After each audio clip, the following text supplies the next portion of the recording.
once again we're back into accessibility. So we're going to go back into our settings and scroll down until we get to the accessibility functions. Once we're there, we're going to be looking today at spoken content to see how we can get the iPad to talk about what's on the screen. We've got lots of options here. The first thing we're going to look at is speak selection. This allows our iPad to say what is on the screen. So it's really good for those people who struggle to read or might need a little help. So once we've clicked it on and highlighted the text, it will read it for us if we just click on speak. Adele gets Spotify to take shuffle button off all album pages. Another good feature to put on is to go onto speak screen and speech controller. This allows a controller to go down the side of the screen that can be a bit easier to pause, play, and also change the speed of the speaking back. While Meredith processed her fear about losing a beloved friend, a man named Tony fixated on another kind of grief, the loss of closeness in a relationship, and perhaps even the relationship itself, carrying a messenger bag down a sidewalk scattered with pedestrians.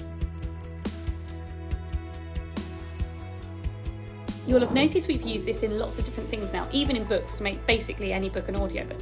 But we can also highlight content such as word sentences or word and sentences, and we can change the colour. This is really good for pupils to see what's being said, hear different word pronunciations. Adele gets Spotify to take shuffle button off all album pages.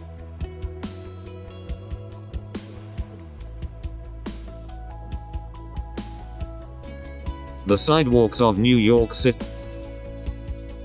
Although there are some other features we haven't looked at, like voices, the other thing I think is really good is being able to speak what's being written. So as you can see here, I've turned on this option, and now what happens when I type something into a document, it will read what I've typed, word by word.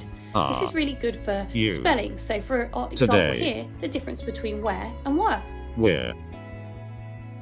Were. Where.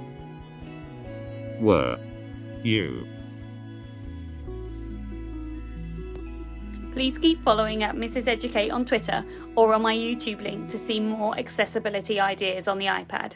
Let's make accessibility available for everyone.